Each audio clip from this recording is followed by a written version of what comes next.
نکاحونه آسان کو زمارونو ودونه آسان کو د سنت موافق جوړ کو کلم چې نکاح آسانه شوه د سنتو موافق شوه زنا به ختمه شي دا زناګانې نن ولې ډېرې دي چې نکاحونه سخت شوي دي ګران شوي دي رواجونو رسمونو شی ګران کړی دی اورېږه دیګونه به پخوم اورېږه فرنیچرې به کوم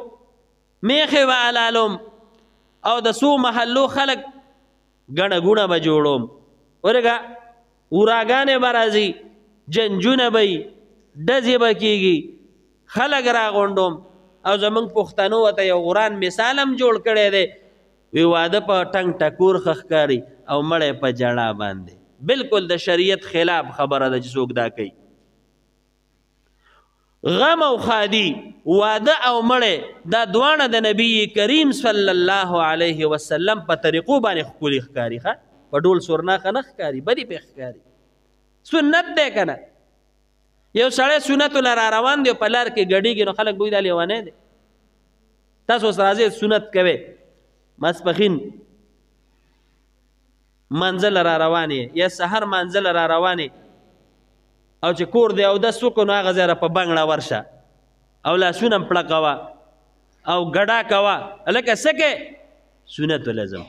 نه خلک به وي د لیونی که څه سړک د باندې را پرېوت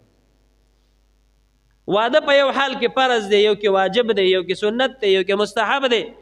یو کې مکروه دی بعضې وخت داسې هم راځي چې واده حرام وي د دې خپل وختونه دي خپل حیثیتونه دي نو زما وروڼو رسول الله علیه السلام ودونه کړي دي مونږ چې واده کوو غم خادي راځي نو د پیغمبر علیه السلام طریقو ته پکې ګورئ دا رواجونه او رسمونه پرېږدئ دا کسې مسې که ختمې شوې قسم دی ودونه به آسان شي آسان او ډېرو کسانو لونه چې کوم دی په کور ناستې دي او زړې شي او رواج ته ګوري زوی ناست دی کویزدنې کړې ده زموږ پښتانه څه وایي نیوکه مې کړې ده نیوکه نو هلک او جنۍ په موبایل لګیا یي ګپ لګوي ښه مزېدار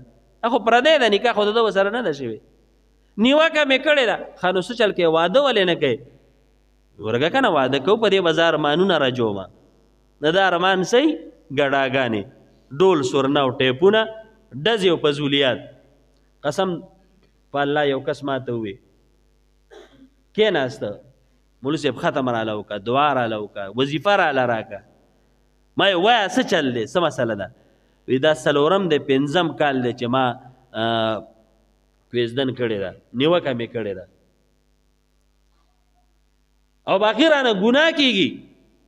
یریږم په ځان باندې نو ما یې واده ولې نه کوې وی پلار راله نه کوي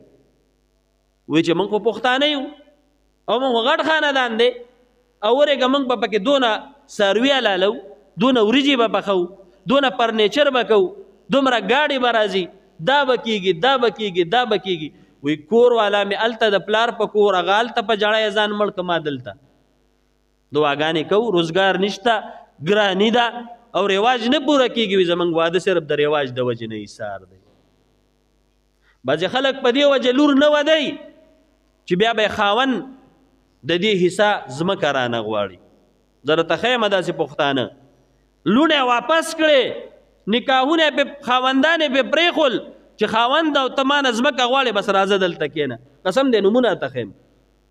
او ډېرو په دې وجه کښېنولي دي چې دا به بیا حصه غواړي الله اکبر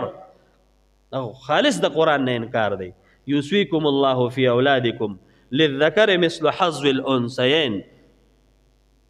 دوه لوڼه خو دا د یو ورور حق وړي که نه للذکر مثل حظ الانثیین څه معنا ده الله وله حق ورکړی قرآن حق ورکوي پیغمبر حق ورکوي ستا خدمت یې وکړه ستا د بچو خدمت یې وکړه لور دې په کور زړه کړې ده غلط سوچونه کوي ګناه تې کېږي خدای مکه او ته په هغه ګناه کې ورسره دا مسئلې بل مولا نه کوي ګوره دا سختې خبرې دي خلک پې خفه کېږي قسم په الله دا بعضې مولیان نه کوي خلک یریږي په دې خبرو باندې زه یم که زما سر کټ کېږي بیا دې هم کټ شي خو حقه مسله یا قرآن نه انکار وکړي او دا خالص انکار دی یا حدیث نه منم او نه منلی هم دا دي چې حدیثو کې راغلی دی قرآن کې راغلی الله حق ورکړی او ته نه ورکوې ولې نه ورکوې خو نه یې منې که نه زما وروڼو دا مسایل بیانول پکار دي د خور لور حق د زوی حق د بچي حق د پلار حق د مور حق د ښځې حق د بچو حق د رشتہ دارو حق د ګاونډیانو حق د مسلمانانو حق د حقوق العباد چې وایي دا څه ته وایي دقې ته وایي زما وروڼو